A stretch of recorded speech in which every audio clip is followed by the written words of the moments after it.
لإيلاف قريش.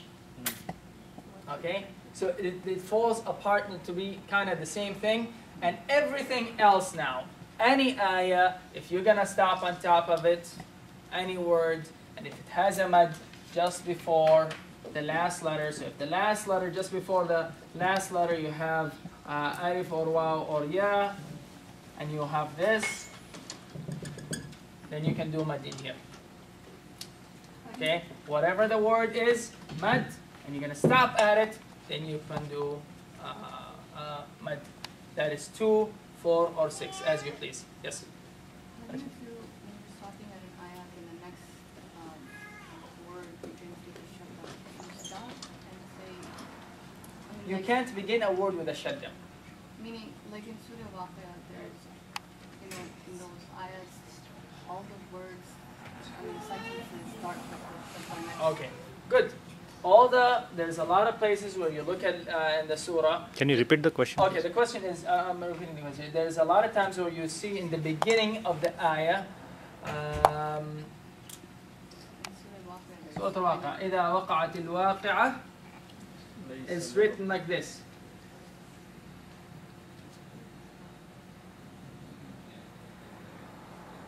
Right?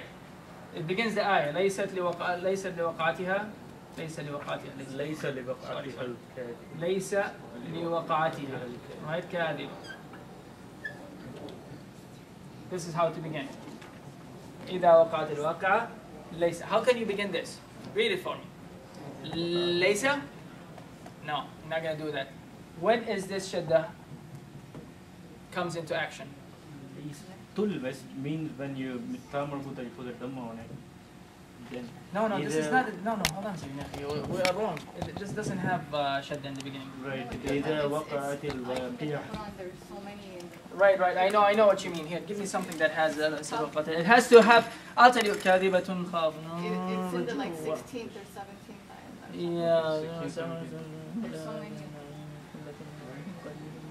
Okay, there you go. موضوعنا متكئين. You'll have to notice one thing. Every time you'll see this,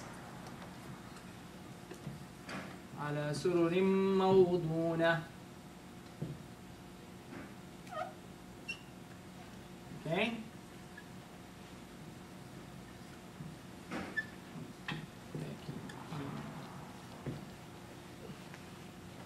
Okay, and here. You'll only see this happen. Only. If there's a tanween in here. Why? Because if I connect the two ayahs, موضونة موضونة. What if I connect these two ayahs? What is the rule in here? You tell me. What is the rule in here if I connect these two ayahs?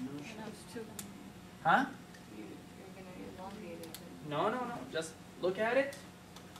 Go back to basics. What is the rule in here? It's one now, right? What is it called? Give me the real name. إدغام بغنة. Period. إدغام بغنة. It's موضونة. موضونة ما. So it is meme followed by tanween. And in this case, the meme will be with غنة. And what happens when we said this is what we talked about, the complete idgham versus incomplete idgham? You'll find the غنة on meme, or you'll find the غنة on the beginning of a noon, or you'll find the غنة on lam, or the beginning of a lam, or you'll find the غنة on a ra.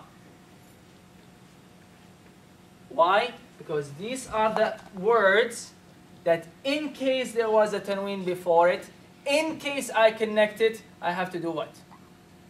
There will be shadda. موضونة متكئين عليها متقابلين. Right? So if This we is why. stop, then how do you beat the meme? متكئين. موضونة متكئين. خلاص متكئين. The shadda is only there if you do the tanween before it. If you connect The shadda here is for the idgham. The idgham is not going to happen unless if you connect it with the word before it. So when we say Alhamdulillahi Rabbil Alameen, Ar-Rahman Ar-Rahim, you're going right? Why aren't we saying Ar-Rahman Ar-Rahim? Because that's already in the middle of the word. But okay, the lam is... in between. Okay? There's idgham right here, right? What is the rule on this lam? What is the rule on this idgham? This lam. This is lam shamsiyya, right? Lam ta'rif. Right. Yeah. Lam ta'rif, and it is one of the letters that will be mudghama, like ash-shams. Okay? Because if I say ash-shams, if I write ash-shams, it will be like this. Say al-shams. Right? It will be like this. But this is no confusion. I can say at the shadda letter, a letter with shadda in the middle of the word. This is not a problem. I always can say a shadda letter within the word. I cannot say a shadda in the beginning of the word. Because in the middle of the word, I can say ash-shams, ar-rahman, right? Jan. Jannah. But how can you begin this? Muttaki'een. It's not going to happen. I can say muttaki'een, but it's grammatically and tajweedically wrong. In Quran, I only can say mawdunatum muttaki'een. There you go, how it works. Okay? So, mawdunatim. Mawdunatum muttaki'een. Mawdunatim muttaki'een. Yeah, kathratain. Okay. Now you tell me. Sorry. Horrible. Each are horrible students. No, you just talk about yourself. I don't want it to go online and then people. It is going to go online. Okay. The only thing that you have to worry about this is one thing. And mad al-'arab bis-sukun, you have to know and do one thing. Actually, two things. One thing as far as the rule, one other thing is an advice from me that you have to pay attention for. According to rules, according to the Tajweed teaching, you have to be consistent. Alhamdulillahi Rabbil Alameen, Ar-Rahman Ar-Rahim. I can do Maliki Yawmiddin, Iyaka na'budu wa Iyaka nasta'een, Ihdina as-sirata al-mustaqim. I cannot change it. I have to be consistent throughout my recitation. Haraka wise.